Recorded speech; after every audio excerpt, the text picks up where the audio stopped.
1월 달부터 지금까지 하나님, 예수 그리스도, 성령님을 통해서 우리가 받은 게 뭐냐라고 하는 이야기들을 나누었고요. 2월부터는 주는 것에 대한 이야기를 했는데 먼저는 시선에 대한 이야기를 했고 그 다음에 가진 나에서 받을 너로 중심이 바뀌어야 된다, 그런 얘기들을 했습니다. 이제는 2주 남았는데 실제로 줘야 되잖아요. 그죠? 뭐 주라 하고서 맨날 배우기만 하면 아무 소용이 없을 거예요. 주라 배웠으면 진짜 줘야죠. 그죠? 뭐 찬양을 통해서든 내 시간을 통해서든 뭐가 됐든 주는 게 중요한 거예요. 이제 머리로 배우고 말씀도 배웠으니까 그걸 바탕으로 진짜 우리의 몸으로 경험하는 거예요. 줄 때의 기쁨, 나눌 때의 기쁨, 주면서 하나님의 마음을 배우는 거예요. 그런 일들이 있었으면 좋겠습니다. 그래서 잘 받고 잘 주고 마음과 시선을 잘 지키는 그리스도인이 됐으면 좋겠다. 오늘은 본문을 통해서 주는 것이 뭐냐, 무엇을 줘야 되고 그 주는 목적이 뭐냐라고 하는 이야기들을 가지고 우리 같이 나누려고 합니다. 8절에 보면 오늘 본문에서는 뭘 주라고 되어 있냐면 병을 고치며 죽은 자를 살리며 나병 자를 깨끗하게 하며 귀신을 쫓아내라, 이런 얘기를 합니다. 주는데 뭘 주냐면 병든 자 고치고 죽은 자 살리고 나병 자 깨끗하게 하고 귀신을 쫓아내라. 정말 멋진 말이죠. 이 시대에 만약에 이런 능력이 있다면 아마 거의 메시아급으로 칭송을 받을 거예요. 그죠? 근데 우리는 생각해보면 우리는 이런 능력이 없어요. 그죠? 어떤 분들은 혹시 있을지 모르겠지만 그런 능력이 우리에게는 있지 않습니다. 그저 조금의 재정과 조금의 힘과 조금의 시간과 조금의 마음이 있을 뿐이에요. 그래서 그것을 어떻게 나눌까 뭐 이런 생각을 하지 이런 대단한 것을 가지고 우리는 하지는 않습니다. 그러면 우리는 어떻게 해야 될까? 무엇을 나눠야 될까? 우리가 산 정상에 오를 때 정상에 오르는 길은 여러 가지 갈래가 있어요. 뭐 동쪽에서 올라가고 서쪽에서 올라가고, 그렇지만 올라가야 되는 목표 지점이 있는데 그게 뭐냐면 산 꼭대기, 최소한 야호할 수 있는 산 정상이 목적일 때 그 목적을 이루는 건 산 정상에 서는 거다. 여러 모양으로 갈 수 있지만 그 목적지는 하나다. 이와 같이 우리가 거저주는 이유의 목적도 하나예요. 그게 뭐냐면 7절에 있습니다. 우리 7절 한번 같이 볼까요? 7절에 뭐라고 되어 있냐면 가면서 전파하여 말하되, 가면서 너희가 해야 할 말이 있는데 그게 뭐냐면 천국이 가까이 왔다 해라. 천국이 왔다. 그죠? 하늘의 나라. 원어로 하면 하늘의 나라죠. 우리가 죽어서 가는 천국 이런 개념이 아니라 이 땅에 임한 하나님의 나라를 말해라, 그거예요. 하나님의 나라가 왔다. 온전한 하나님의 나라가 왔으니까 그 모습으로 어떻게 해라? 변화되고 그런 곳을 만들어 가는 것이 필요하다라고 전하라는 거예요. 그러니까 산꼭대기 정상이라고 할 때 이 본문에서의 정상은 뭐냐면 하나님의 나라를 이루는 거예요. 우리가 거저주는 이유가 있어요. 그 사람이 불쌍했을 수 있고 그 사람이 부족해서 있을 수 있지만 더 큰 목적이 있다는 거예요. 그게 뭐냐면 하나님의 나라. 내가 이것을 내어줌으로 해서 그의 삶이 하나님이 다스리는 하나님의 나라가 되었으면 좋겠다라고 하는 중심 목적이 있다는 거예요. 중심 목적. 그죠? 그래서 하나님이 다스리는 나라, 하나님이 만드신 최초의 아름다운 모습으로 변화되기를. 왜냐하면 지금의 우리의 모습이 그렇지 않기 때문이에요. 그래서 회복되라, 완전하게. 그래서 마가복음 6장 7절에 같은 본문에 회개하라 전파하고 이렇게 돼 있어요. 무슨 말이에요? 너희가 지금 있는 모습이 원래의 온전한 모습이 아니라는 거예요. 그러니까 하나님의 나라가 임했으니까 너희가 원래의 온전한 모습으로 돌아와라, 돌이켜라. 그래서 회개인 거예요. 회개하라, 이렇게.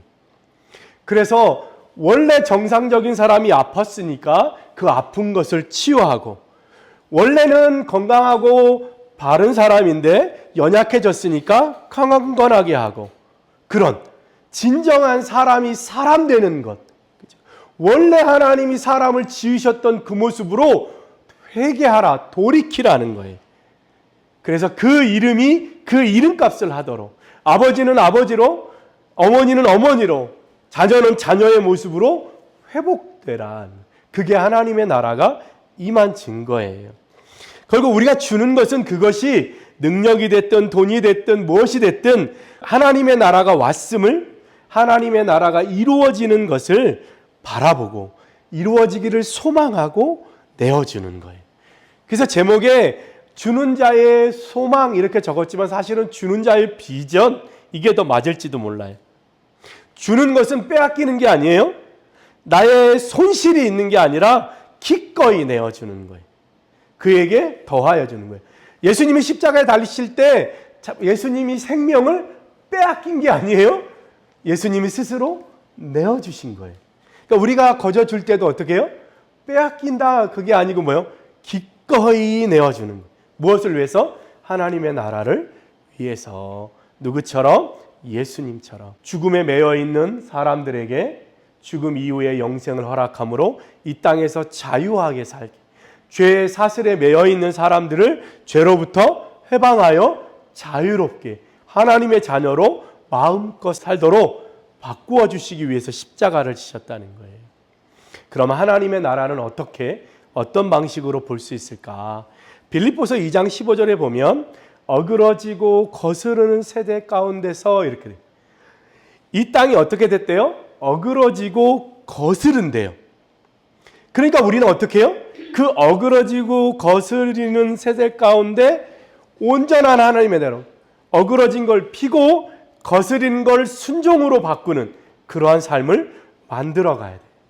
그거를 했던 사람들이 누구냐면 예언자들이에요. 예언자들. 그 일, 우리가 지금 하나님의 나라를 만들려고 몸부림치는 그 일을 예언자들이 했다는 거예요.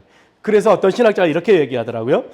예언자들은 고난 중에도 값싼 변명이나 허황된 비전 장사 대신 고통과 혼란 속에 숨겨진 하나님의 참 위로와 계획을 선포했다. 예언자들은 그냥 순간의 위로. 괜찮아. 지금 힘들어도 곧 괜찮아질 거야. 조금 있으면 복 받을 거야. 그렇게 남을 도와주면 분명히 축복이 있을 거야. 이렇게 위로하지 않았다는 거예요. 어떻게 했냐면 레오나르도 보프라고 하는 신학자가 얘기했던 것처럼 무엇보다도 예언자들은 위기를 해석하는 능력이 있었대요. 사람들은 다 괜찮아. 적들이 쳐들어오면 하나님 도와주실 거야. 괜찮아. 그럴 때 예언자들은 그 위기를 해석해요. 아니다. 이거는 우리의 죄악으로 말미암아 벌어진 일이니까 우리가 회개하고 하나님께 돌아가야 이 문제를 해결할 수 있다. 괜찮아. 돈으로 비싼 명품을 살면 그 낮은 자존감이 올라갈 거야. 네가 과학의 힘을 빌려서 화장을 하고 성형을 하고 몸매가 겁나 이뻐지면 그러면 사람들이 너를 높게 볼 거야. 이렇게 말하는 허황된 그런 장사를 하는 게 아니라 뭐요? 현실을 얘기하는 거예요. 있는 그대로를 말하는 거예요. 그 문제점을 말하는 거예요. 그리고 그것을 직시하는, 해석하는 능력이 있었다는 거예요. 예언자들이. 그래서 예언자들은 사람들에게 사회적 혼란과 전쟁의 위협에 주목하게 만들고 그 상황을 반전시킬 수 있는 삶의 변화를 호소한다는 거예요. 그냥 덮어버리는 게 아니라 그것을 들춰내서 사람들로 하여금 그게 왜 문제인지, 그걸 어떻게 하면 바꿀 수 있는지를 보게 하는 힘이 있다는 거예요. 세상 사람들이 얘기합니다. 우리가 왜 죄인이야? 우리는 죄인입니다. 죄를 용서하시기 위해서 왔어요. 이러면 나는 죄 지은 게 없는데 난 죄인이 아니야. 그렇죠? 알코올 중독자에게 말합니다. 당신은 알코올 중독이에요. 그 사람은 얘기해요. 내가 왜 알코올 중독이야? 난 아니야. 이렇게 얘기하는 거 같죠? 회개하라 그러면 난 잘못한 게 없는데, 나는 회개할 게 없는데, 나는 착하게 살았는데, 이렇게 얘기하죠. 돌이키라. 병들었어. 그러면 나는 괜찮아. 당신이 지금 힘들어하고 있어. 아닌데 괜찮은데 난 열심히 일하고 있는데, 잘못되고 있어. 당신은 지금 잘못 살고 있어. 이렇게 얘기하면 어떻게 해요? 아니야, 남들도 다 그렇게 살아. 당신은 아이를 돌아보고 가족을 돌아봐야 돼요. 가족을 위해서 산다면서 가족은 돌아보지 않고 일만 하고 있어요. 이렇게 얘기하면 어떻게 해요? 다른 사람도 다 그렇게 사는데요. 이렇게 안 살면 내가 어떻게 이 가족을 책임질 수 있어요? 가족을 위해 살면서 가족을 버리는 일이 벌어지는 거예요.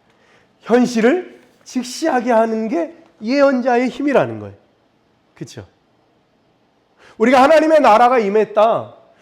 하나님의 나라가 임하면 우리의 어그러진 모습이 보이게 돼 있어요. 어둠은 빛이 오면 금방 어둠임을 드러나는 것처럼. 그죠? 그런데 그런 힘은 현실을 바라보고 변화시킬 수 있는 힘은 예언자들에게만 있었을까? 아니라는 거죠. 하나님의 영은 그들이 불의한 사회를 가식 없이 바라보게 했고 하나님의 뜻이 꺾인 참담한 상황을 날선 언어로 고발하게 했다. 현실에 대한 비판과 미래에 대한 예고는 이스라엘이 하나님께 돌아오도록 강권하게 하기 위함이었다. 예언자들에게 공통점은 뭐냐면 하나님의 영이 임해요. 그래서 그들이 입술을 열어서 불의하고 가식된 이 사회 속에 참담한 상황을 선포하게, 고발하게 해요. 그래서 현실을 정확하게 비판하고 미래를 어떻게 바꿔갈지를 얘기하는 힘은 하나님의 영에게 있었다는 거예요. 그렇죠? 하물며 신약에 예수님의 어머니인 마리아는요, 엘리사벳이라고 하는 여인을 만나서 세례 요한의 어머니죠. 그 여인이 아이를 뵌 소식을 듣고 찾아가 방문한 다음에 마리아의 찬가라고 하는 찬양을 불러요. 그 가사에 누가복음 1장 51절로 52절에 그렇게 되어 있어요. 가난한 자들이 회복되고 이 어두운 세상이 밝아지고 어둠이 있는 곳에 온전함이 있게 될 것이라고 선포해요. 마리아마저도. 그죠? 왜요? 하나님의 영이 임하니까 보게 되는 거예요. 알게 되는 거예요. 잘못됐다는 걸, 어그러져 있다는 것을 알게 돼요. 예수님도 이야기합니다. 누가복음 4장 18절로 19절에 사람을 향한 깊은 연민으로 병든 자가 고침을 받고 앉은 맹이가 일어서고 이런 사회가 새롭게 일어날 거라는 거예요. 가난한 자가 부하게 되는 이런 사회. 그러니까 이 사회를 제대로 보고 사람들을 제대로 보고 사람들의 형편에 따라 그들을 사랑하고 그들을 일으키고 그들을 강건하게 했다는 거예요. 하물며 성령님도 이렇게 표현합니다. 13세기 초에 캔터베리의 대주교는 성령 강림절 미사의 그 기도문에 이렇게 되어 있어요. 오소서 가난한 이들의 아버지. 성령님은 이렇게 표현합니다. 아, 그렇구나. 성령님이 가난한 자들의 아버지구나. 성령으로 충만하다는 건 하나님의 자녀로 변화되어서 그리스도의 삶과 십자가에서 드러난 것처럼 우리 인간들이 나약하고 무의미한 데 빠져 자기 중심적인 삶을 새롭게 하고 사랑으로 충만하게 될 수 있다는 것을 보게 하는 힘이 있는 거예요. 그러니까 여러분들이 성령이 충만하다는 것, 하나님의 영이 임하면 이 현실을 그리고 우리가 처한 상황을 제대로 보게 된다는 거예요. 아픈 사람을 아픈 사람으로 보게 되고요. 힘든 사람을 힘든 사람으로 보게 되는 거예요. 아무리 비싼 옷으로 감추고 있다 해도 저 사람이 병들었음이 하나님의 영에 의해서 보여진다는 거예요. 그래서 그들에게 다가가게 되는 거예요. 아무리 생활에 아무 문제 없어, 나는 아이들 잘 크고 우리 집은 행복해라고 말하지라도 그 사람 속에 곪고 있는 그리고 상처받고 있는 그것을 보게 해주신다는 거예요. 그래서 그것을 치유하고 회복하는데 여러분들을 하나님이 보내신다는 거예요. 그렇죠? 비싼 옷을 입고 그냥 행복한 거 보이는 그 아이들. 근데 그 아이들의 삶을 가만히 쳐다보면 어떻게 해요? 그 마음에는 온갖 불편함과 그죠? 잘못되게 주입된 그런 마음들이 가득해서 다른 친구들에게 해를 입히는 그러한 일들이 있다는 거예요. 의사가 아무리 당신은 건강해요, 우울증에서 회복됐어요 라고 말하지만 그죠? 하나님의 영에 임한 사람들은 아니라고, 당신은 쉬어야 된다고, 당신은 치료받아야 된다고 말할 수 있다는 거예요. 그래서 성령이 충만한 삶이란 이 세상의 고통과 슬픔에 눈을 감는 것이 아니라 부활에 대한 믿음으로 서로가 함께 인내하며 삶을 나누는 새로운 삶의 가능성을 열어주는 거예요. 성령이 충만하다는 건 그런 거예요. 우리는 부활에 대한 희망, 아무리 아픈 사람도 아무리 힘든 사람도 괜찮다고 서로가 인내하고 그래서 거기서 회복을 만들어내는 거예요. 성령이 충만하다는 건 시선이 바뀌었다는 건 그런 거예요. 나는 괜찮아 라고 말하는 사람에게 다가가 당신 괜찮지 않다고 그걸 볼 수 있는 눈을 하나님의 영이 부어주신다는 거예요. 그렇죠? 그래서 성령 안에서의 삶은 세계로부터 등을 돌리는 도피적 영성이 아니라는 거예요. 세상은 우리가 달라. 세상은 쳐다보지 말아야 돼. 세상이 아무리 악해도 우리는 쳐다보지 마. 우리는 우리의 것을 할 거야. 그게 아니라 오히려 성령은 예수님이 육신을 입고 이 세상에 오셨듯이 우리의 육체를 입은 우리를 돌보고 그리고 이 세계의 물질에 관심을 갖는 거예요. 아, 사람이 저게 정말 정상일까? 저렇게 돈이 많으면 행복한 걸까? 그죠? 저 사람에게 필요한 건 뭘까? 그죠? 나는 아니라고 말해도 그렇지만 아니라고 말과 이성은 말하지만 영혼은 상처 입은 거예요. 그죠? 그런 것을 볼 수 있는 눈이 어떻게? 하나님의 영에 의해서 주어진다는 거예요. 그래서 우리가 성령 충만을 받는 거예요. 예언자들처럼. 그죠? 현실을 똑바로 보고 특별히 요즘처럼 혼란한 이 세대 가운데 그죠? 우리가 온전히 정신을 차리고 있기가 쉽지 않잖아요. 우리에게 보는 것, 들리는 것들이 무엇이 진짜인지 판단할 수 없잖아요. 그죠? 그럴 때 주의 영으로 충만한 사람은 그 현실을 현실로 바라보고 다가가서 온전한 하나님의 나라를 이루기 위해서 힘쓴다는 거예요. 그래서 거저주는 것은 온전함을 직시하고 선포하고 바른 것으로 어그러진 것을 드러내고 예수 그리스도 안에서 거듭난 삶으로 변화되어 회개함으로 돌이켜서 하나님과의 온전한 교제로 나아가는 것이다. 우리가 거저주는 이유는 하나님의 나라가 임하였기 때문이에요. 그래서 그 하나님의 나라를 세상 사람들에게 가르치고 온전함이 무엇인지를 말해 주어야 돼요. 그럴 때 그들이 다른 사람하고 비교할 때 나는 괜찮아 라고 말했던 사람도 하나님의 온전함이 오면 내가 온전하지 않구나. 내가 부족하구나. 근데 특이한 건 뭔지 알아요? 정말로 열심히 잘 살고 있는 사람은 자기가 부족하다고 생각해. 그래서 더 뭐 할 수 있는 게 없을까? 더 내가 지혜가 필요한 게 없을까 생각해요. 근데 미련한 사람들은 나는 아무 문제 없다고 생각하는 거예요. 나는 잘 살고 있다. 나 열심히 살고 있다고 생각하는 거예요. 근데 뭐예요? 방향이 잘못된 거예요. 어그러진 길로 가고 있는 거예요. 내가 원하는 건 여기 있는데 나는 반대로 가고 있는 거예요. 그래서 뭐예요? 회개하라, 돌이키라는 거예요. 방향을 바꾸라고 얘기하는 거예요. 성령이 임하는 건 그런 거예요. 거저 준다는 건 그런 거예요. 그냥 준다, 내가 남은 거 조금, 내 재물 조금 주는 게 아니라 그 사람 속에 온전치 못함을 바라보고 그 온전함을 위해서 나의 것을 내어주는 거예요. 그게 필요하면 물질이 될지, 그게 나의 시간이 될지, 때로는 말없이 다가와 손 내밀어 손 잡아주는 것이 될지, 그죠? 그것을 내어주라는 거예요. 무겁고 힘든 걸 얘기하잖아요. 여러분에게 없는 능력을 바라라고 얘기하지 않습니다.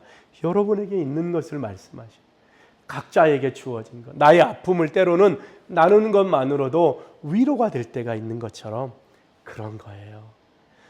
우리 이제 거저 주는 삶을 살 거예요. 살아야 돼요. 왜냐하면 예수를 믿는다는 건, 성령에 충만하다는 건 그런 삶이기 때문이에요. 이제 우리는 거저 줄 건데 어떤 마음으로요? 어떤 방법과 어떤 기준으로요? 하나님의 나라, 온전한 하나님의 나라. 진짜 하나님의 나라를 이 세상에 지어 내보내실 때 정말 이것을 위해서 내보내신 건가 생각하는 거예요. 그리고 정말 하나님이 원하는 삶, 하나님이 기대하는 삶, 내가 너를 이때까지, 내가 너를 그곳에 보낸 이유가 여기에 있다라고 하는, 그걸 날마다 묵상하는 거예요. 어디에 준해서? 말씀의 기준에서. 내가 무슨 일을 하느냐는 별로 중요하지 않아요. 그 일 속에 내가 어떤 마음으로, 어떤 생각으로 대하느냐가 중요한. 그래서 우리는 이제 거저주는 삶을 살아야 돼요.